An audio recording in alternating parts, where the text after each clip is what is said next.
I think we should start. First of all, just a few words of welcome.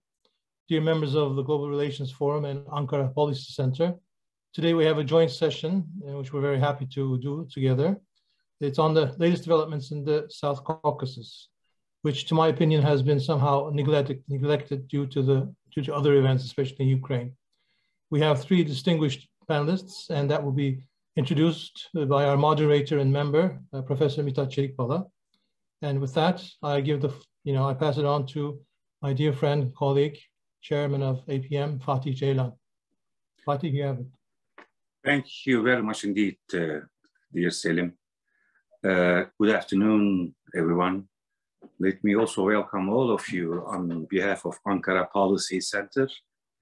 Special thanks go to our panelists and certainly to our moderator today, who are all distinguished experts on South Caucasus affairs. I would be remiss if I were not to underline that this is the first joint Global Relations Forum Ankara Policy Center event, which I hope will lead to further cooperation between the two organizations in the future. So without further ado, let me pass the floor to Professor Mithat Çelikbala of Kadir Has University, who is an eminent professor, very well reared in Russian and Caucasian affairs, and who is also a member of both GRF and APC. Thank you once again, and let's have a fruitful webinar today. Thank you. Thank you, Ambassador Ceylan. It's also my pleasure. I see many colleagues and friends, and therefore it's a pleasure to be with you, all of you, and it's a distinguished group to discuss and try to understand the issues of the latest developments in the South Caucasus under the current regional or geopolitical factors. And we have three distinguished speakers. You already know them: Thomas de Waal, Richard Gregosyan, and Zaur Shiriev, friend of mine, and of course colleagues. And the group is also a distinguished group. I am sure that you have many comments and questions during and after the presentations. For the time's sake, I would like to ask a couple of questions to each speaker, and then afterwards collecting those answers, 5 minutes, 6 minutes in each and every of them, and try to use the time spent very effectively.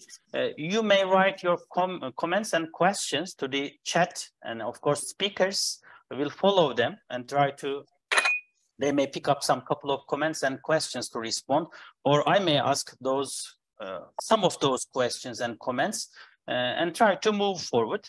Therefore, let me start with the first question, and this question will be to all speakers. I will give 5 to 6 minutes to each, and then afterwards the other questions.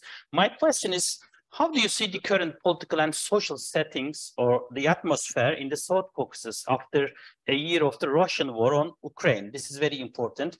And has the influence of Russia in the Caucasus waned after Russia invaded Ukraine?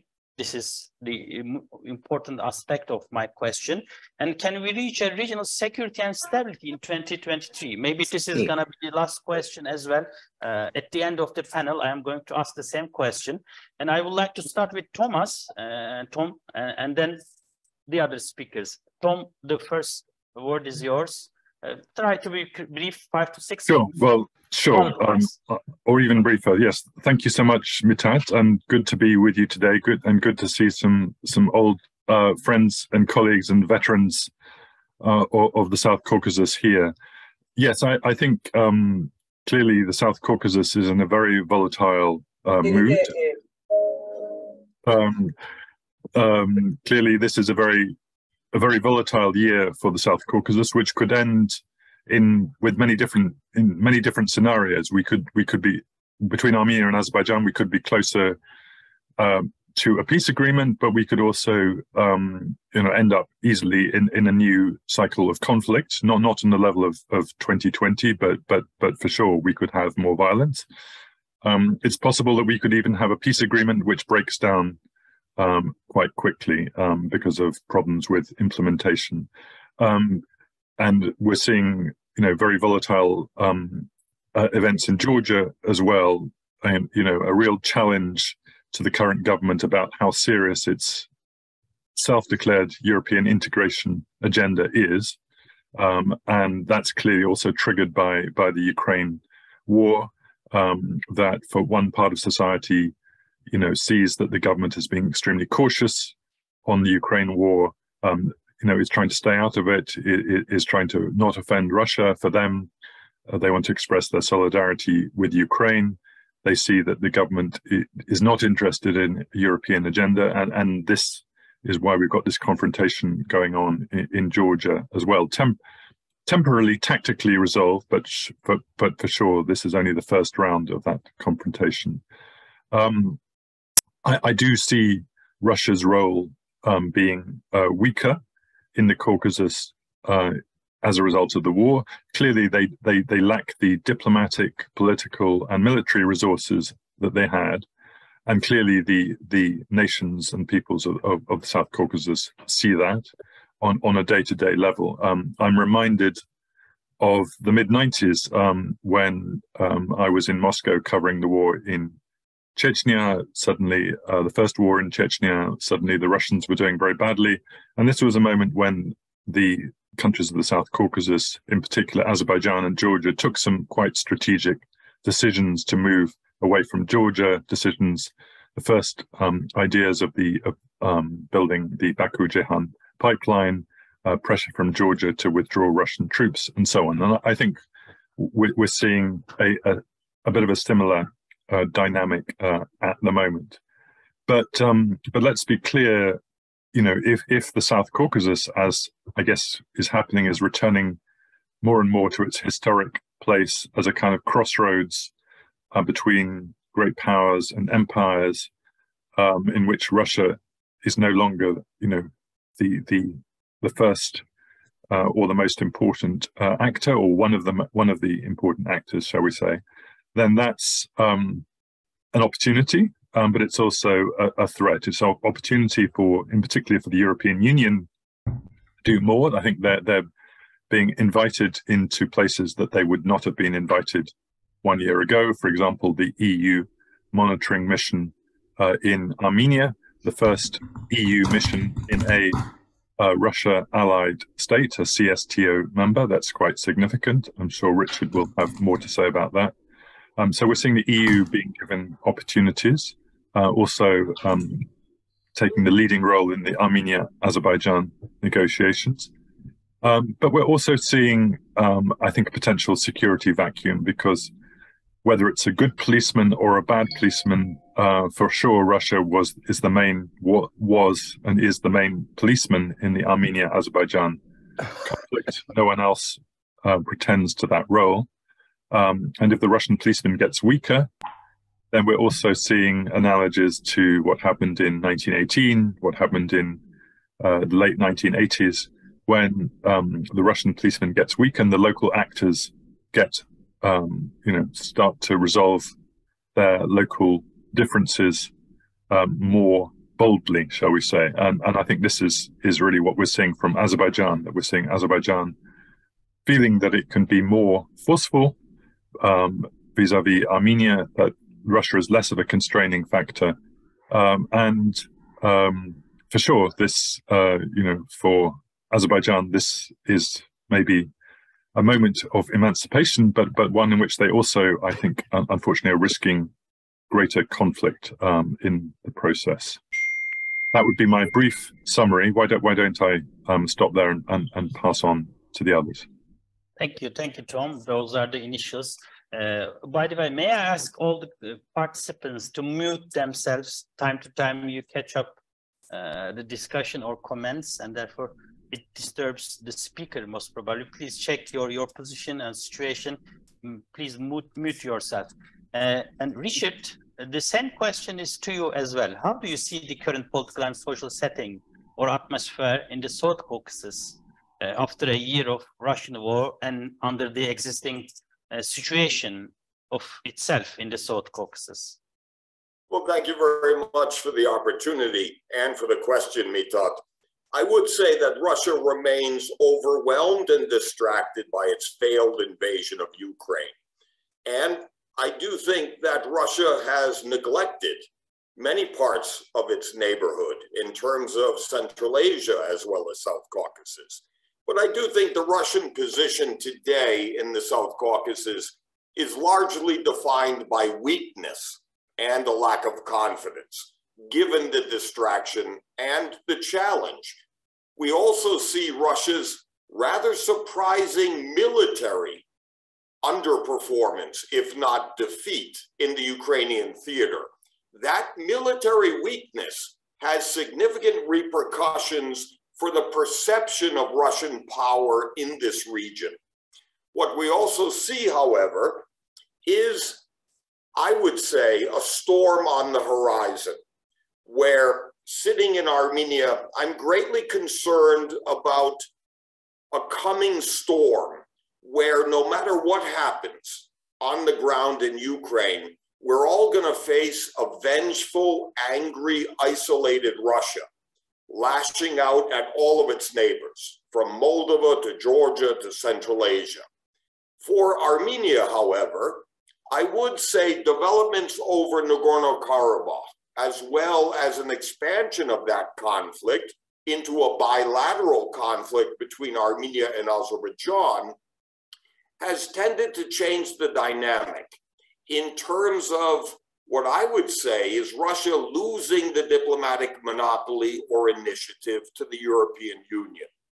And at the same time, for Armenia, it's really a challenge of calculus in terms of action and reaction, but also Russia as a serious challenge of an unreliable so-called partner. This is something new for Armenia. It's also contributed to an interesting trend within Armenia of those still pro-Russian are much less pro-Putin. And there's an interesting new divergence in that area.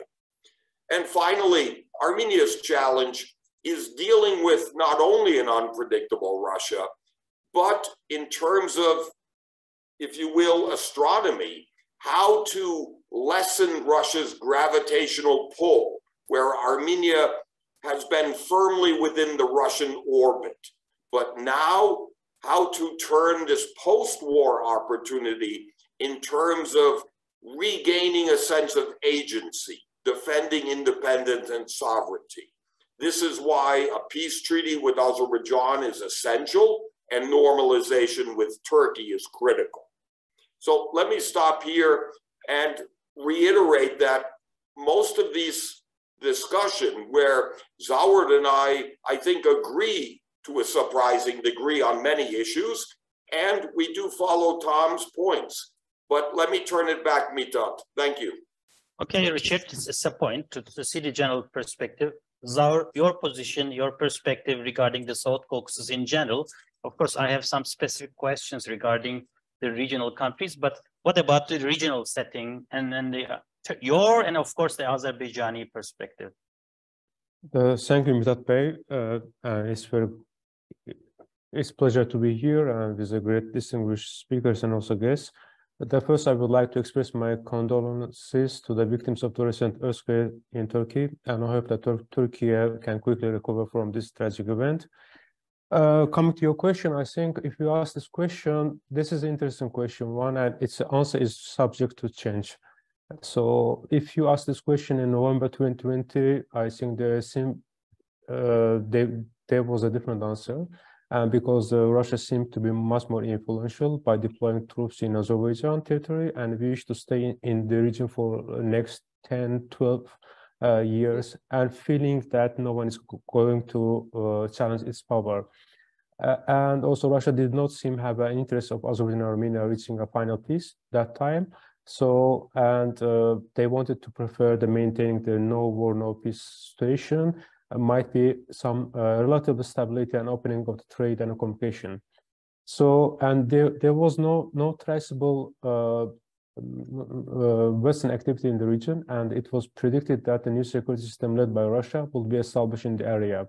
And also, Turkey role has changed with the 2020 war, and which actually Turkey was a primary influence of the region's key energy and transport projects for the last 30 years, but many people were just becoming aware of Turkish role after 2020 war in the region. So Turkey regained influence on the security matters in the region after 2020, and also not the same extent as Russia. So if you ask this question after February 2020, following Russian invasion of the Ukraine, you will receive a different answer than November 22. Matt, may I ask kindly to mute yours, please, huh? Russia is weakening politically in the region, and the European Union is now mediating between Baku and Yerevan. And moreover, there is already a civilian mission of the European Union in the region, in the border between Azerbaijan and Armenia. And unlike the 2020, there is a now prospect of the formal peace agreement between Azerbaijan and Armenia. So if you ask me a question today, coming to today, I think I can answer this question, but this is also going to change the next 2-3 months, because it's a year of the change, I will say, because there will be many events is going to happen, especially the fate of the Russian war in Ukraine, at the same time the election in Turkey. So, and also there will be some other related events like in Iran. So first of all, I think I agree with all of the speakers that first of all, Russia currently is weakening in the region. And also it's also due to the failure of its invasion in the Ukraine, and also this has caused the loss of trust in Russian promises on security and foreign policy issues related in the region. Even among the ordinary citizens in the region who may be less knowledgeable about this international affairs, they are feeling that they are not afraid anymore of the Russian power. So Russia actually trusts, and as a result, the fear and influence of Russia is region are also decreasing. So there was a paper titled, and it was published 11 years ago by Chatham House. It was said a long goodbye, waning Russian influence in the South Caucasus and Central Asia.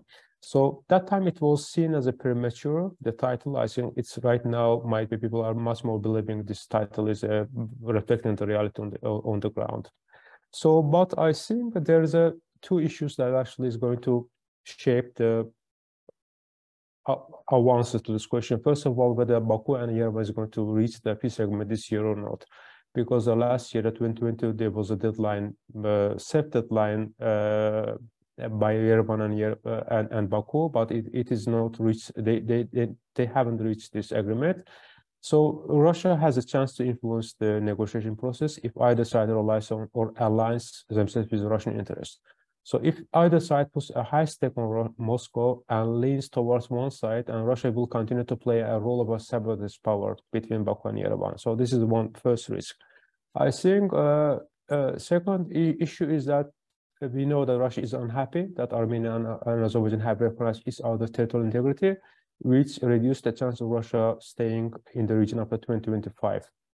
So that's why Russia will do everything in the power to widen the disagreement between Baku and Yerevan and prevent them from signing a peace agreement. The third most important issue, if the peace agreement is going to be signed and Turkey-Armenia borders are opened, it will mean that long goodbye to the conflict, and also might be welcome to the peaceful prospect for the region. So that's why, as much as that we are talking about Russian weakening influence, also we should also take into account that how Turkey is holding a major power in the region to play as opening the border and transport corridors. This will be a game changer for region, and also this will be open opportunity for also other countries, especially for Armenia. So that's why these three issues are a key. So that's why it's very hard to answer, to say that, okay, this is going to happen in this region, but there is a prospect of the peace and also prospect of the war as outlined by other speakers. So. Thank you. It's a good point. In fact, from this point, I may ask or turn to Richard, in fact, because, Zaur take the issue to the Turkish Armenia and Armenian Azerbaijani peace and normalization stuff. What is the biggest concern in Armenia, Richard, in the current political and social environment? This is the question that we are wondering really in Turkey and most probably in the other capitals. And how about the public opinion expectations regarding 2023 in Yerevan or in Armenia in general? And do you see any potential for a permanent peace deal with Azerbaijan and a kind of a normalization with Turkey? And Zaur raised those issues, and most probably your perspective and your response will open up the discussion to this new, I don't know, horizon. Thank you, Mithat. In terms of public opinion in Armenia, the general situation, etc., the overwhelming concern is insecurity. Specifically, it's the continued presence of Azerbaijani military units on Armenian territory. It's a sustained escalation of incidents and localized conflict, not just over Nagorno-Karabakh, but along the Armenian-Azerbaijani border.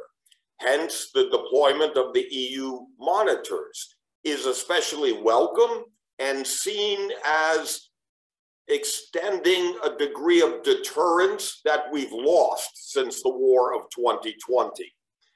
But I do think at the same time, the Armenian public has become numb, has become accustomed to a virtual state of war, meaning that negotiations between Armenia and Azerbaijan, the draft peace treaty, are no longer triggering any backlash within Armenia. Moreover, the opposition in Armenia is largely discredited and even more marginalized in the past several months. The Armenian government, to its credit, is enjoying a degree of self-confidence after overwhelmingly being re-elected in early elections despite losing the war. It's this self-confidence that has given the Armenian side a degree of legitimacy and an opportunity for statesmanship. This is also why, having myself been involved in now the 5th version of a draft peace treaty going back and forth between both sides, we do see it likely that we'll have a face-saving de-escalation where the siege of Nagorno-Karabakh ends and Armenia and Azerbaijan are able to actually conclude a bilateral peace treaty by the end of the year. What's significant about the peace treaty, however, is not just what the text says, but what it doesn't say. The face-saving way out in this peace agreement is the omission of any direct reference to Nagorno-Karabakh. In other words, Armenia and Azerbaijan will agree to disagree. The peace treaty will be based on a mutual misinterpretation. What worries me, however, is not the peace process, nor the peace treaty. I'm worried about the day after. How best to ensure a sustainable, durable, lasting peace after the peace treaty. And this is an open question. From an Armenian perspective, this makes Armenia-Turkey normalization more important than ever in terms of focusing on the crisis in the post-war reality, but also the restoration of trade and transport, seeking new incentives to post-war stability. Nevertheless, I am optimistic. Armenia is now a much more resilient democracy and has adjusted to a painful new reality where Nagorno-Karabakh now increasingly is reliant on the Russian peacekeepers, and Armenia is much less obligated to follow the same commitment and dependence as before.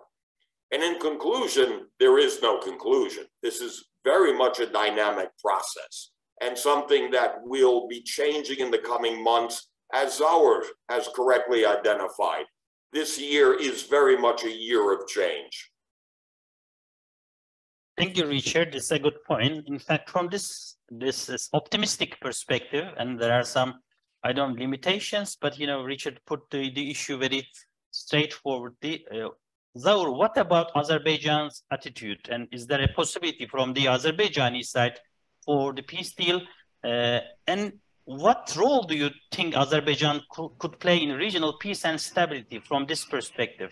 If the Azerbaijani-Armenian peace deal is an option and it's a reality, then there is a chance to play much broader stability and regional peace. And you may just touch upon the Turkish-Armenian normalization from the Azerbaijani public opinion and the political, I don't know, circles perspective. That will be great. Thank you, Mr. Bey. I think I do agree with you said that the concept of the peace is foreign to the region. So because people have lived in a state of constant war and uncertainty, so that's why there's different interpretations of the peace.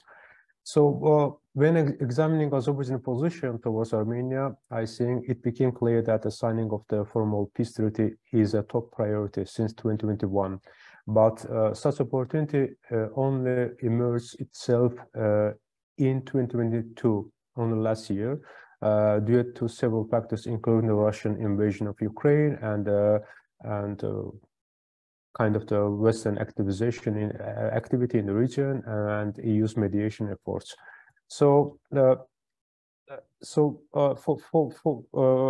from this perspective, I think the signing of the peace treaty will be important topic this year, and it's a top priority. I think without its statements of commitment will be not taken seriously. So I think that both sides actually made clear back to October in Prague that they are recognizing each other's territorial integrity, but it's not seen enough from Baku's point of view because they would like to see a formalized and signed the document at recognizing this. So at the same time, the peace treaty is also crucial for another reason, is that it is going to be important for Baku to eliminate of the chance of Russia to stay in Karabakh after 2025. Because when and so that's why, but the main issue is remaining still is that the future of the ethnic Armenians in Karabakh, because Baku sees that their future or discussion about their rights and the future is a separate track, not a part of the formal peace treaty. And also Baku doesn't want to see that the third parties to intervene to discussion about the security and rights. So it's clear that Baku stated that they will not grant any autonomy or administrative autonomy to Karabakh Armenians since 2024, but also it remains unclear that how this process will be resolved. Because there is also stalemate there's a two-sided stalemate. One side is Azerbaijan is saying that they are not going to present any public document or they will not show their negotiation position until they will be similar, how to say it, reaction is coming from the Karabakh Armenians, which officials here is arguing that we are hearing that they will not be part, they don't want to be part of Azerbaijan, and they will not, they are not against the integration of Azerbaijan, so that's why we are not ready. So that's why still, as you know, that a few weeks ago, there's a first attempt made of making much more transparent discussion between Azerbaijan representative and the Karabakh Armenians, but still it's a long-term process, but and we don't know how it's going to be resolved. And we also know that without any this kind of discussion, it will be very hard for Yerevan to sign a peace agreement. This is made one of the conditions by Yerevan. So this is the first issue, and this will be critical and top priority. The second issue is about the establishment of the checkpoints on the road to Lachin is a priority for Baku. And because Baku would like to control mechanism and influence over the borders before 2025.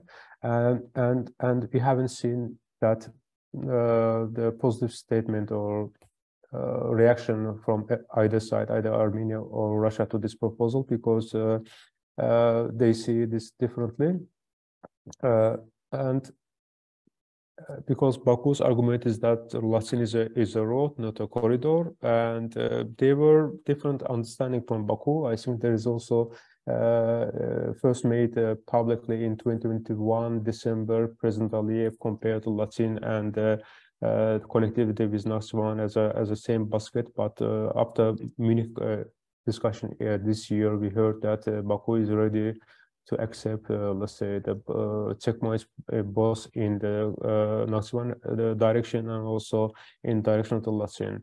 So this is going to be a critical issue. I think it will be hard, and this will be a fundamental issue for both sides. Third issue is about delimitation and demarcation of the borders. Unfortunately, it's unlikely that it will be resolved quickly because the main problem is that the parties have not agreed on the regulation that will form the basis of demarcation. So they're discussing more than 1.5 years, but they haven't agreed on the regulation and how they're going to approach this process. But there is understanding for both sides that it is going to be a long-term process, and it may take the 5-10 years minimum. So, but at least they should discuss, they should agree that what kind of the maps they are going to use, how will be the fate of the exclaves, the small pocket of the lands between Azerbaijan and Armenia.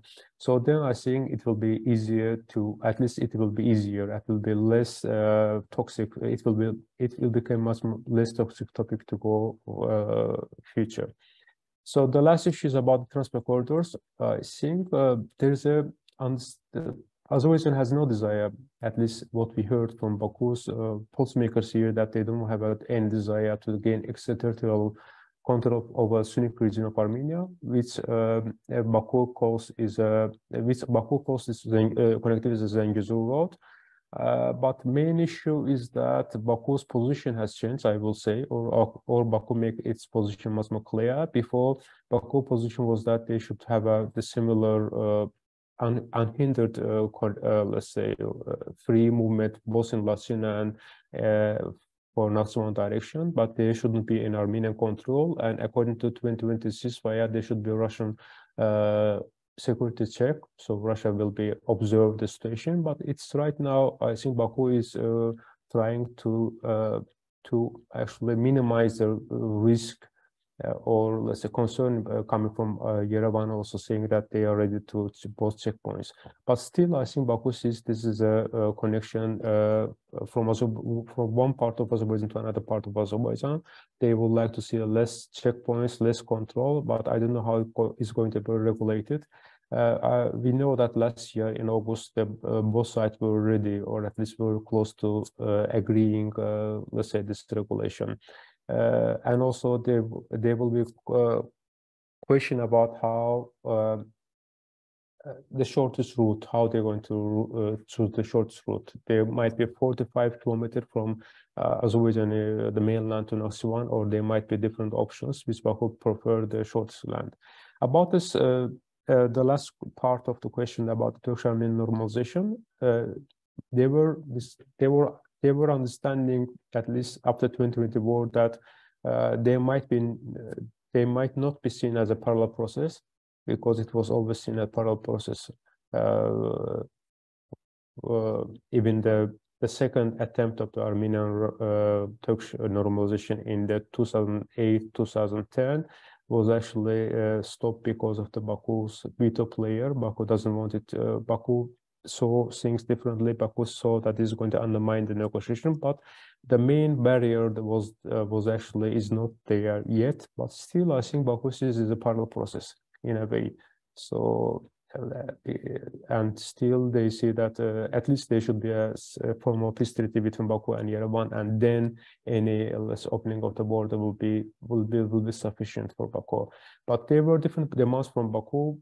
First, they were understand that this should be linked to the transport corridor. If the transport corridor is going to, Yerevan is going to agree, but it's not anymore a demand. I think the main demand moved to the peace agreement. So if the peace agreement is going to be formalized, and then Baku will not oppose this issue. And so, but probably it will take the time, especially after the election in Turkey. So everyone understanding Baku is that it will take the longer time. So probably in best chance will be after June, July, when so it depends on how the things are going to change in Turkey. So, but there is also concern about this, that if there will be the change of the government in Turkey, there might be attempt by Turkish side to opening the border without consultation with Baku. So there are some circles in Baku also concerned about this issue. Thank you, Zaur. Tom, really, I really wonder your perspective as well. You recently published a paper on Armenia in Carnegie, I read it, and most probably all other audience observed and read it. What's your perspective after Zaur's and Richard's broader perspective? But in addition to that, I don't want to put Georgia aside because we don't have a participant from Georgian side. How do you see the Georgia's position as well in terms of much broader stability and security within the South Caucasus? Sure. Thank you, Mithat. Yeah, I mean, my perspective, I don't actually have so much to add to what Richard and Zaur have said on this peace process. I think there is a fear, and I guess I was making that point in my recent article, that it's a kind of coercive peace by Azerbaijan as the dominant player. They're much more the stronger player in the two, and that you know, Mr. Pashinyan, I think, is going out on a limb, as we say. He's I think prepared to negotiate, but he doesn't have much public support behind him. So I think there is a fear, and I think Richard has made this point already, that possibly they could get to a peace agreement, but it would be seen by many Armenians as an enforced peace. It wouldn't have much public support. That it could even trigger some domestic backlash against Pashinyan. And I mean, we know from the literature on peace processes that even the most well-prepared ones can break down. Look at the Oslo Accords, for example, or another example would be the Northern Ireland, the Good Friday Agreement of, I think that was that 1997. I think it took 9 or 10 years before it was properly implemented. So even the well-prepared peace processes, it's only the beginning, and it's a long way. And if this is a process that doesn't have much public support behind it on one side, the Armenian side, then I think there is a risk that it won't work, that the implementation phase will not work. So again, I echo Richard's point that it's if this Turkey-Armenian normalization, which I think is much more productive process, if that can get serious, then I think that would be a very positive dynamic. But as I started again with the rather banal comment I made at the beginning, this is a year that could see peace, and it could also see, unfortunately, new conflict. As for Georgia, I kind of made some initial points, but let me try and make them a bit more substantially. I think we have a big disconnect between the government, Georgian Dream, and its sort of behind-the-scenes godfather, Bidzina Ivanishvili. We can only speculate what his position is, but we know that he's still a very powerful individual. There's a disconnect between their position, which is basically very transactional. It's basically that they want to stay in power, that they want to they want to have a transactional relationship with both Europe and Russia and other countries as well, but without being dependent on any of them. That they want to stay out of the war, and this is the most controversial bit, that they've actually declared Georgia, Tbilisi, a city of peace. They have slogans about staying out of the war. They refuse to. They back UN resolutions against Russia, but then in their public rhetoric, they refuse almost to mention the war. So this has become almost their kind of chief slogan now, is that we are keeping Georgia out of the war. So there's that message. And then there's the large kind of part of Georgian society, which is the political establishment, the capital, the professional classes, not to mention the opposition, which strongly supports Ukraine, is very anti-Russian, says do not forget 2008 and the war with Russia. So, and is also much more strongly pro-European. So we're seeing a big disconnect there, and that it was really kind of a bit behind the scenes. But then the government went into attack mode with its new foreign agents law. It's partially retreated, but now the battle is really now more open, out in the open. No one can conceal this. It's a big dilemma for the European Union because they've given Georgia this conditional candidate status. They've given Moldova and Ukraine unconditional status and given Georgia conditional status on the 12 conditions to be met or not met sometime this year, including one of them is de-oligarchization, which is obviously aimed at Mr. Ivanishvili. And I think everyone understands that Georgia is not going to meet those conditions. But there's also an interest in keeping the dialogue open, keeping the door half open to Georgia, not signaling that we're abandoning Georgia. And yet, as you do that, what do you do with your conditionality? So it's a very tricky process for the EU to handle, to try and be tough but generous at the same time.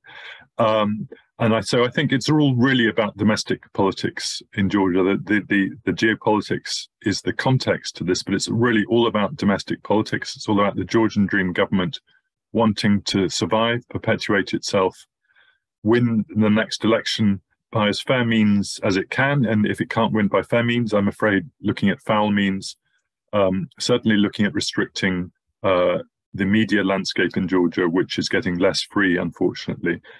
So this is, and the elections, let me remind you, are next year in Georgia, so about a year and a half away. So this is really the whole context that we're seeing. So I see very little prospect in this context of Georgia being dragged into the war. The government is quite good at keeping them out of it. But the domestic political conflict is getting more and more acute, and that in itself can, of course, be very destabilizing. Thank you, Tom. And I would like to make one more round to a question. In fact, Zaur touched a little bit regarding or related with the peace deal. Richard, what about your perspective or Armenian perspective on the connectivity in the South Caucasus, including the opening of all transport corridors within the east-west, maybe north-south direction? And I would like to add this point. What about the regional and extra-regional actors' role? What I mean, Turkey, of course, and Iran. And there is a question as well from the audience. What about Iran's role as a spoiler or the supporter?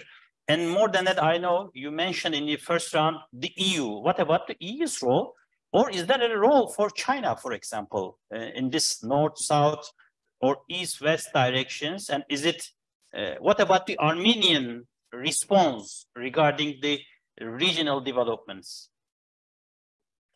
Well, thanks for the opportunity, Mithat, to actually put me on the spot with a very difficult question. But let me start with the first part of the question, because I do see counterintuitively a tremendous opportunity coming from this crisis. And that is based on the concept of connectivity. As an American, I finally understand what the Europeans are talking about when they say connectivity. I never understood before. And in this context, it's the restoration of trade and transport to lift all boats, particularly for the first time ever in this region. Economics and trade are now recognized as genuine incentives for post-war cooperation and stability. We've never had this opening before. Moreover, it's a shared challenge of economic recovery from COVID-19 and the need for new markets and new supply chains. This is perhaps a new window of opportunity. Beyond the connectivity factor, it's also in terms of looking away from the primitive, crude posturing politically, where nationalism today no longer resonates in Armenia. It's much more about looking to a new strategy to enhance our statehood and sovereignty, and also engage in rare statesmanship. Armenia's one comparative advantage in this connectivity regard is a degree of stability backed by 2 free and fair elections and political legitimacy.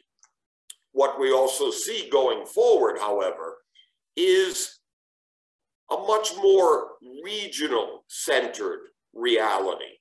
In other words, Just as the new incentives of economic and trade have been missing in this region, I also see the return of a missing trend, where for the first time in a very long time, Armenia and Azerbaijan and Georgia genuinely see themselves as part of one region. This regional identity and perspective has long been absent. This also reinforces the concept of connectivity. Having just returned from Ankara 2 weeks ago, it's also noteworthy that Armenia and Turkey are directly engaged. We don't need the Swiss to babysit or hold our hands. This is genuine and very promising. Armenia, Azerbaijan, similarly. And turning to the last part of the question, it is noteworthy. It is revealing how many times we've spoken about Iran. We haven't, simply because Iran has yet to return as a regional actor. Iran, because of its domestic instability, its isolation from the West, the collapse of a nuclear deal, Iran is much less the actor as it would be historically.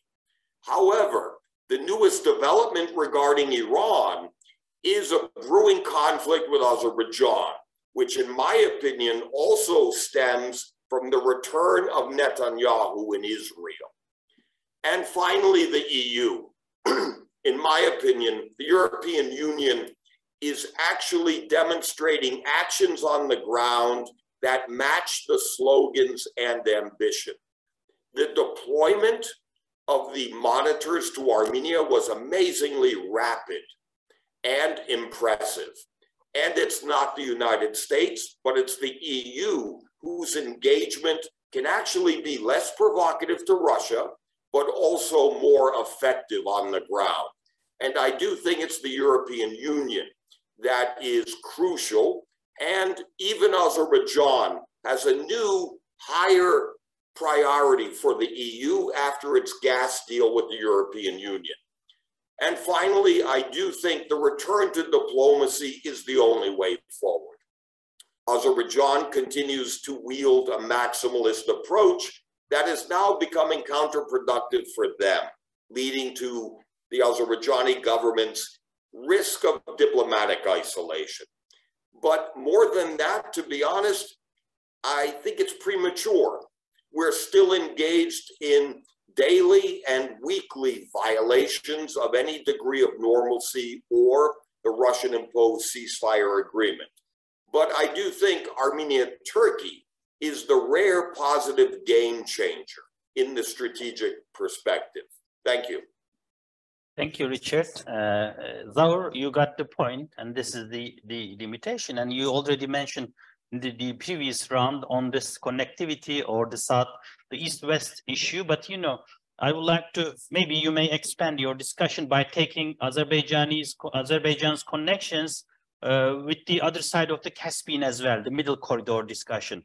And Azerbaijan has already connections or connectivities with Turkey via Georgia.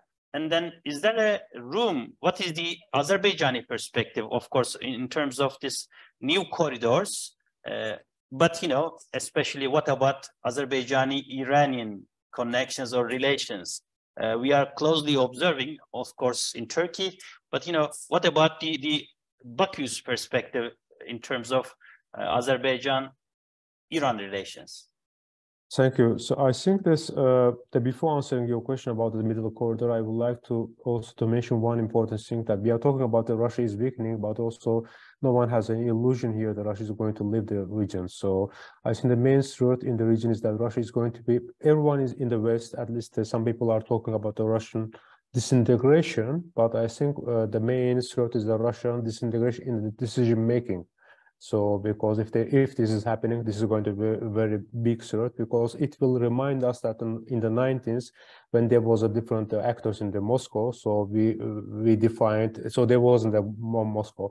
So when it comes to transport corridor, I would like also to mention the Russian role, because for Russia also priorities is also changing, and transport corridor in the Caucasus and the Central Asia is becoming much more important than it was before. So Russia will saw this the issue is an important one, and Russia is also Sorry, this shut or okay. So Sorry, Russia is also preparing for the long isolation. So yeah, we are done now. okay, so Russia is also preparing for long isolation. I think that's why for them it's also the transport corridor is going to become a much more important issue. That's why this is the only place that also geographically can offer for Russia connection with Iran. So that's why Russia is interested of this, and Russia is interested of the reaching to Turkey through this the new connectivity role. So that's why so the Russian interest will be important. For Iran, I think Iran sees this as, at least for transport corridor, my understanding is that isolated from the all discussions, because Iran has had a dominant role, especially Turkey connection with Central Asia through its land territory. But right now it's threatened by this opportunity. So Iran was in discussion is a different topic. I think it's not related to the transport corridor, but I will try to answer differently. But coming to the middle corridor, yes, I mean, you know that middle corridor, some people call the middle corridor as alternative to the alternative. So because, you know, the Russian route was developed as an alternative to the ocean shipping, and the corridor is, and this middle corridor is alternative to Russia. So we can call the middle corridor is alternative to alternative. So in terms of the transport in this region, so the middle corridor is a prospect is increasing, especially because it's going to link the China and the European Union through the Kazakhstan, Azerbaijan, Georgia, Turkey, and Eastern Europe. And I think that Baku is also seeing that the benefit of this, let's say, the development of this transport corridor, especially after Russian invasion of Ukraine. It has increased the 5 to 10% of the turnover, so between Central Asia in the last 1 year period. But I think there is also one of the this is also slowdown process, because there is a lack of the real harmonization between the countries, and so and a little has been done to improve the things.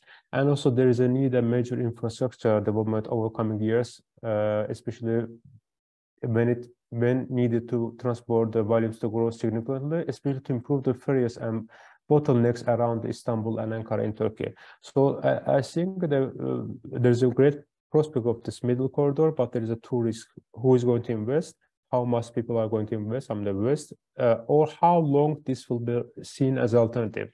So whether it's going to be related to only the Russian war in Ukraine, if there will be, let's say, after a few years later, again, people will see the much more, let's say, Russian route is an alternative. So we don't know what's going to happen in Ukraine.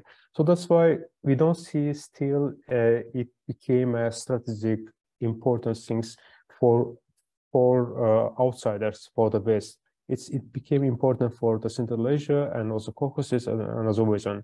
As you see that also the disruption of the route in Black Sea also, so some countries is also the Kazakhstan is also interested of the expanding the route, also more transport to the European side.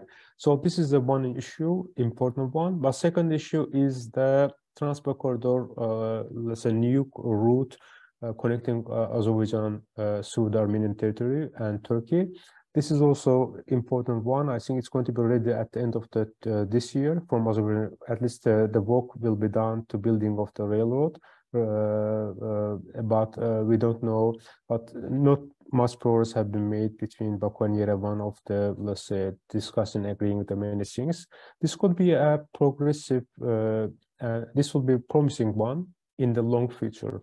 I don't think that it's going to be, let's say, benefiting the countries in the short term, in the, let's say, next 3 or 5 years. One reason is that we don't have any let's say, when we talk about the Azerbaijan-Armenian trade, we are referring on the Soviet time trade, but the structure of the trade during Soviet time was different. So it was an imposing trade, it was monopolized trade, it was decided by the Moscow. So we don't have any data to say that in tomorrow they will be opening of the border between Azerbaijan and Armenia, what will happen, so how the countries are going to benefit. But we know that how the opening of Turkish-Armenian border will benefit Armenia. It will reduce, because there are actually many papers done, and there was some economists also done the papers about this prospect. But overall, middle corridor is promising, but alternative to alternative. But whether this is going to be alternative for Western countries, this is first my summary. Second is that there's a prospect of the Azerbaijan-Armenian trade, and also transport corridor. And also transport corridor is not going to be only transport corridor, it's going to be also energy corridor. It might be in the future. So because in this area that Azerbaijan is going to export its gas to its population when they're going to return, and they will be very close proximity that Azerbaijan can also export the gas to Armenia as alternative. So what we are it's a long-term process, and there is no condition right now politically that we can talk about in a promising way, but this is also alternative. So reducing also chance of the Russian the monopoly in the gas sector in Armenia. Thank you, Zaur. Tom, could you please evaluate the issue from much more geopolitical perspective? This is the thing that I would like to ask you, and also I would like to add Yevgenia's, of course, Onik James Krikorian's questions a little bit. Is there a role for the region, again, for the EU and the US as well? And of course, and what about the perspective that you have? Is the US or EU involvement prospective thing for the region, or is the regional actors do not trust those actors and they try to find some ways for themselves? This is the one. And of course, if you would like to, you may touch the Iran perspective or aspect as well. Sure. Well, I mean, I think for sure the EU and the US are finding a way back in the region, and the US, I think, is a bit more constrained. You know, I think the obviously Russia hates or dislikes both actors, but I think it's no secret that the EU is actually talking to Russia about the Karabakh issue, whereas the US is not, which gives the EU a certain advantage, a certain coordination there. And so the US, I think, still has a bit more baggage in the region, which gives the EU a slightly more important role at the moment. And clearly, in Georgia, the EU is the main driver there because of this candidate status issue. So, but you know, the geopolitics of the Caucasus is, as it always was, that the countries you know, seek to further their own interests, and they try to be the tail that wags the dog, as we say. They try to be the one that manipulates the great powers in order to advance their own interests.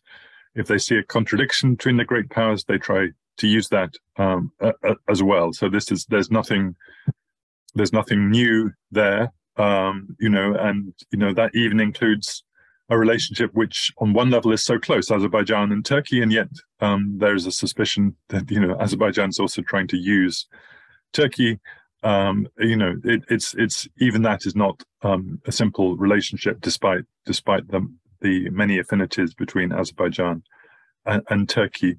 I guess when it comes to the Ukraine war, there's a bit of a paradox here. You know, is this the Ukraine war in which we are defending democracy?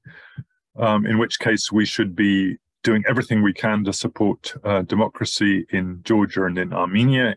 Or is this the Ukraine war in which we're doing everything in our power to isolate and weaken Russia, in which case Azerbaijan is suddenly the important partner because we can get these extra volumes of gas from Azerbaijan, and because Azerbaijan is the key link in the middle corridor?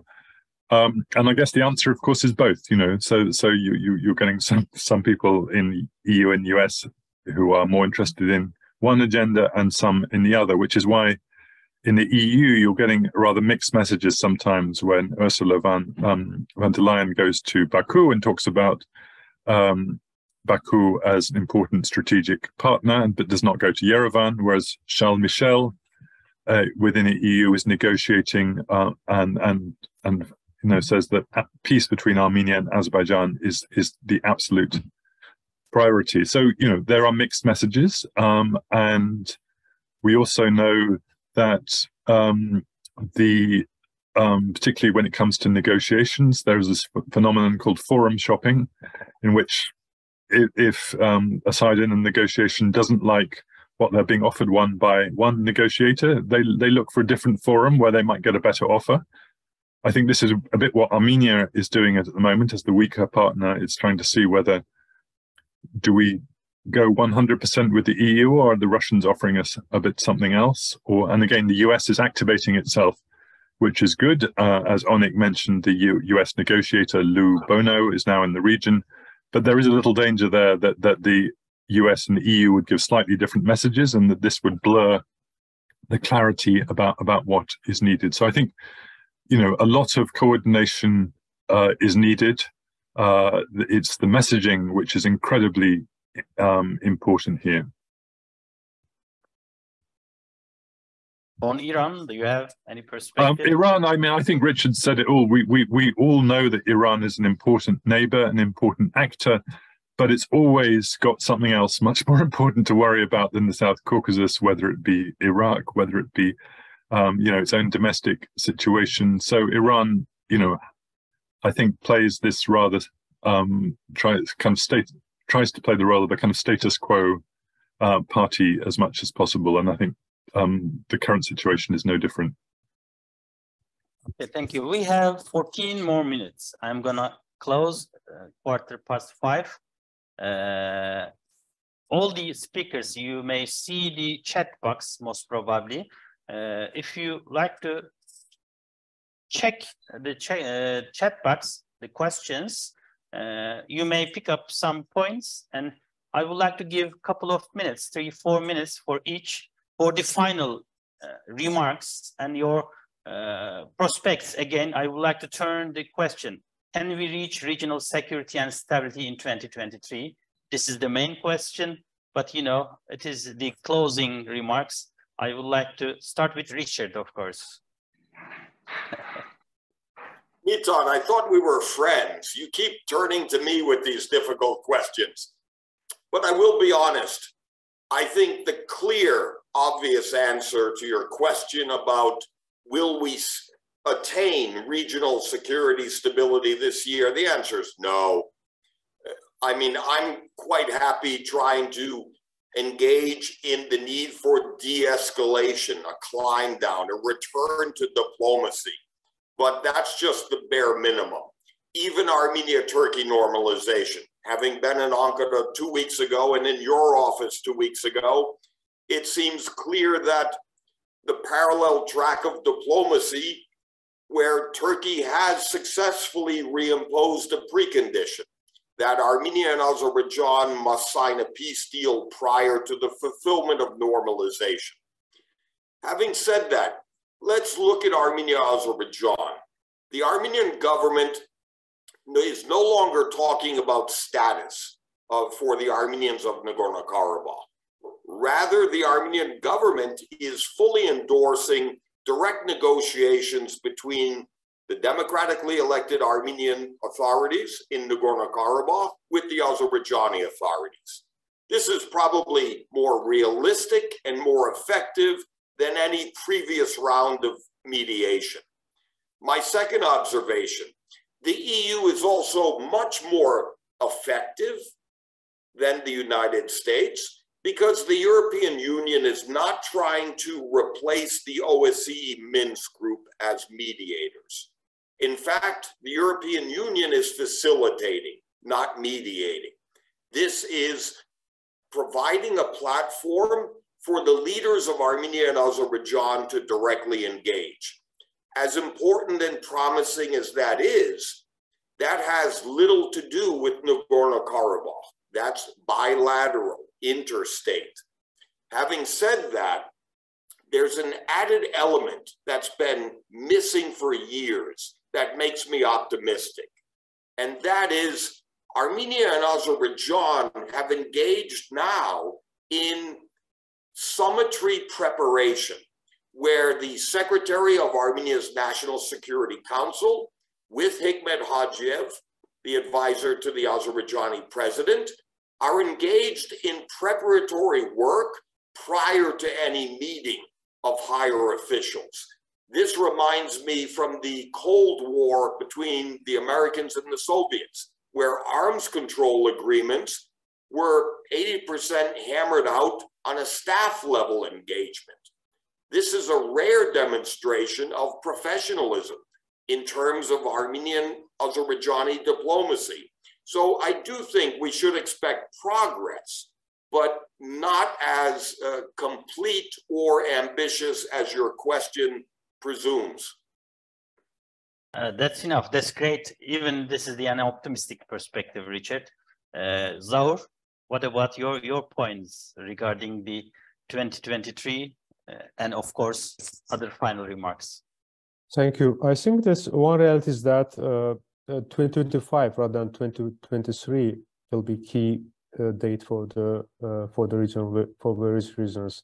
Not only about this, the future of the Russian peacekeeping forces, but also about this, the two elections in Azerbaijan, and also the change is going to happen in the region. So, but let's say the 2025 is going to dominate in the next 2 years, and we are. Whether the two countries are going to sign a peace or not, Azerbaijan and Armenia, is a good question. But one thing is clear, that if they are not going to sign the peace agreement formal treaty this year, I think it is going to be weaken the EU's facilitation role. So it's going to be decrease the trust that the EU can achieve or can help achieve to the can help these two sides to achieve the peace. So that's why it is going to be key date for European Union and the West, whether they will achieve, because I think there is a common interest of the West, the EU, United States, even the Azerbaijan and Armenia, that they don't want to see all three powers, powers for different reasons. They don't want to see that Russia could gain any advantage from the peace deal. So this is actually a commonality, and they are actually using explaining this different ways, but this is a common issue. Another point is that U.S. intervention is critically important if this negotiation is not collapsed between Baku and Yerevan, is because also thanks to the United States. So especially since the last September, with U.S. intervention, this is going. So this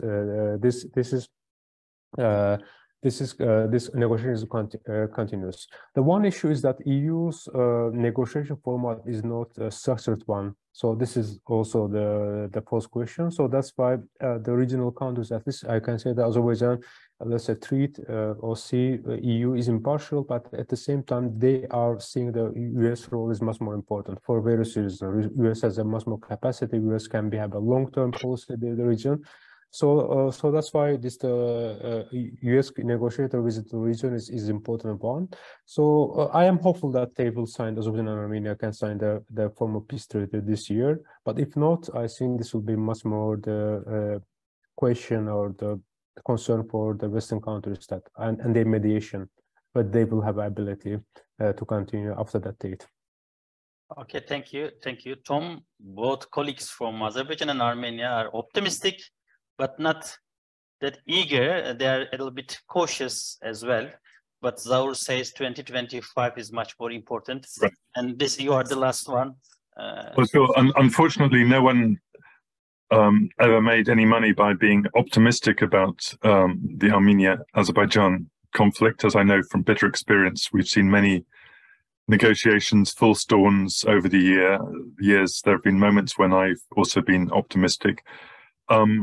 You know, and you know, I think the circumstances are different this time, and there are some positive factors. But let's, you know, unfortunately, the context is still two societies which are still very antagonized towards one another. There's very little, you know, this is still very much a top-level process without much broader engagement, unfortunately. You know, I take part in interviews and discussions with Azerbaijanis and with Armenians, and they're still preoccupied with the same old questions. They're still blaming the other for the past. There's still a lot of bitterness there, and that will take many, many years to to resolve. So even if there is a breakthrough, which I hope there is, let's not forget this is only that will only be the beginning of the process, of a new process, which will take a lot of skill and diplomacy and public engagement, which has been lacking, and societal engagement in order to work. In that respect, I think Turkey-Armenia is much better. Armenians travel to Turkey, despite the history. In fact, Turkish-Armenia societal engagement is much better, and that's a positive factor. I agree with Zoe about 2025, and I think there's a big security issue for the Armenians of Karabakh who see Azerbaijan as a threat, that for them the issue is that they believe that Baku wants Karabakh but without Armenians there. For them, some kind of security presence, international security presence, is essential for them to continue. The Russian one is obviously very problematic, but if there's no international mechanism to replace it, then I think we are going to see it's going to be very problematic. We're going to see tens of thousands of Karabakh Armenians who are going to say Azerbaijan wants attacking our homeland, and they could become radicalized.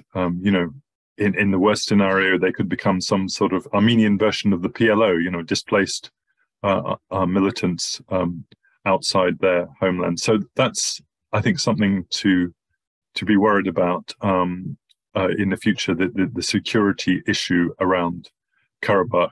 Unfortunately, everything, so many issues are solvable, but this Karabakh issue, which is now more than a century old, is up there with Israel and Palestine as one of the most bitter and insoluble issues, in world politics. Okay, thank you, Tom. It's 1 hour and 15 minutes. Like many of you, I'm working on the region last 3 decades, but I can say that this is the period, and timing is suitable, and I'm not that, idealistic, but there is a chance for all the parties now this year or up to 2025 to agree on some issues. And I hope we may have a kind of a deal and peace between all the parties, and we can see much more stable and secure Caucasus in general. This is my last word. And I would like to thank Thomas Deval, Richard Gragosyan, and Zaur Shiriev as speakers. But I also would like to thank Ankara Policy Center and Global Relations Forum, Ambassadors Selim Yenel and Fatih Ceylan. And I thank you, all of you, to observe the discussion with your questions and comments. Therefore, I may stop here and leave the floor to Ambassadors Selim Yenel and Fatih Ceylan for closing remarks. Thank you very much for all of you.